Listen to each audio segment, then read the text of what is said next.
안녕하세요. 9년차 디지털 노마드 모모입니다. 지난 이야기. 숙소가 왜 중요할까요? 사실 저는 이 낯선 곳에서 내가 믿을 만한 곳은 내가 지낼 숙소뿐이다. 저만의 저렴한 숙소를 잘 찾는 꿀팁들이 있습니다. 일단 숙소를 잘 고르기 위해서 가장 중요한 것, 내가 어떤 타입인지를 아는 겁니다. 성수기 대비 거의 3분의 1에 해당하는 가격으로 숙소를 예약했었는데요. 그 다음으로 장기 체류하는 디지털 노마드라면 한 번쯤 해볼 만한 방법인데요.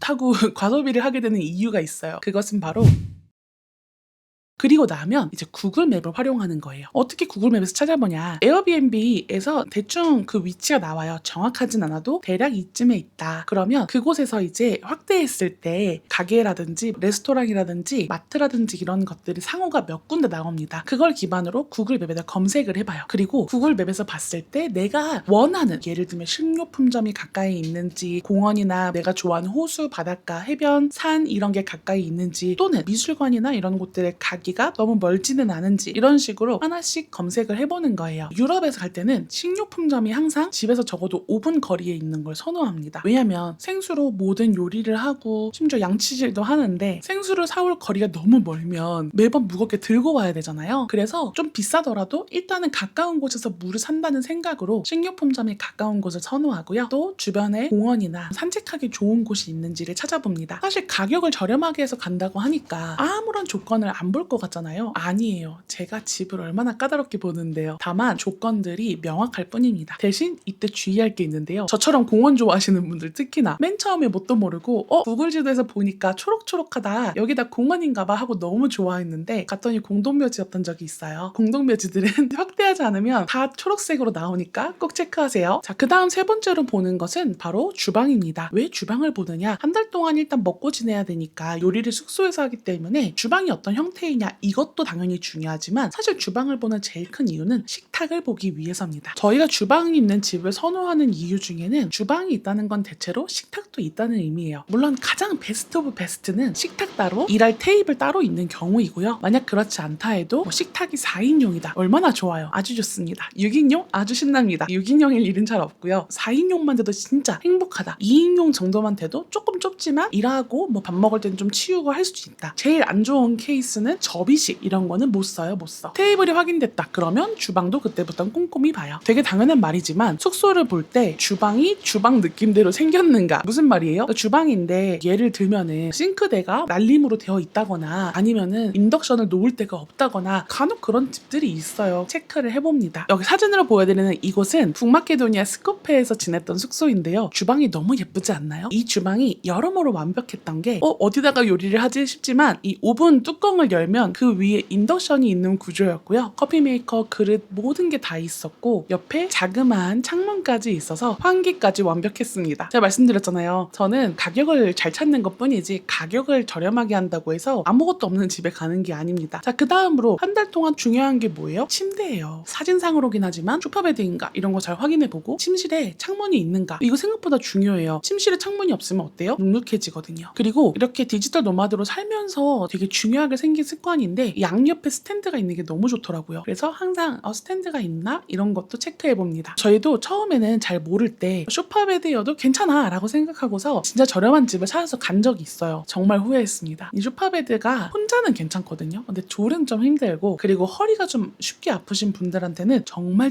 최악이에요. 소파베드 밖에 없다 그러면 가급적이면 다른 선택지를 고려해보세요. 이렇게 숙소에 대해서 은근히 까다로운 기준들을 갖고 있다 보니까 이런 질문도 받습니다. 절대 포기하지 않는 한 가지가 있다면 뭔가요? 그럼 저는 망설임 없이 창문이라고 말합니다. 창문이 좀 크고 넓을수록 바깥을 보기가 좋죠. 그래서 뷰 좋은 집을 제가 굉장히 좋아해요. 아까 말씀드린 스페인 베날마데나의 리조트도 아예 테라스였기 때문에 나가면 기가 막힌 오션뷰를 볼 수 있었고요. 몬테네그로의 수도인 포드고리차에서도 한 달을 지냈는데 창문 너머로 들판이 펼쳐져 있어서 정말 양떼, 소떼, 말떼가 지나가는 모습을 하루에 몇 번이고 볼 수 있었어요. 루마니아 부쿠레슈티에서 지냈던 집은 한쪽이 쭉 다 창문이었어서 또 이게 높은 층이었기 때문에 거기서 지내면서 항상 탁 트인 하늘을 보곤 했습니다. 여기는 북마케도니아, 스코페, 울창한 나무들이 잔뜩 보이는 곳이었고 크로아티아 두브로브니크에선 잠깐 지냈던 집이지만 여기도 테라스 뷰가 너무 좋았어요. 퀴즈 하나 내볼까요? 이 사진 속 도시 어디게요? 밖에 건물들을 보면 유럽일 것 같고 그렇지 않나요? 사실 여기는 베트남 다낭입니다. 코로나 때 제주도 들어가서 지낼 때도 바로 이렇게 제주도 바다가 보이는 그런 오피스텔에서 지내기도 했어요. 저는 집이 조금 작아도 깔끔하고 창문이 크다면 뷰가 좋다면 기꺼이 그쪽을 선택하는 편입니다. 지금 지내고 있는 세르비아 코파오니크도 창문으로 보이는 이 바깥 모습이 너무 예뻐요. 진짜 매일매일 아침, 점심, 저녁으로 행복하게 지내고 있습니다. 집을 구하기 위해서 이 모든 정보들을 다 어디서 보느냐, 에어비앤비를 기준으로 호스트가 올린 사진들, 그리고 호스트가 써놓은 숙소 정보, 게스트가 남긴 리뷰, 또 호스트가 거기에 남긴 답글들, 게스트가 좀 불만을 제기했을 때 호스트가 그거를 반영했다고 써놓거나 반박하는 글을 써요. 그걸 보면서도 정보를 얻는 거예요. 예를 들면 세탁기가 원래 없었는데 세탁기가 생겼구나 이런 걸 할 때도 있고, 얼핏 게스트 리뷰만 봤을 때는 이 사람이 뭐가 없다고 했는데 알고 보니까 못 찾은 거구나, 그걸 또 호스트의 답변에서 찾는 거예요. 자, 일단 마지막 네 번째 꿀팁을 여기서 드리겠습니다. 사실 근데 오늘 영상은 거의 내내 꿀팁인 것 같은데. 네.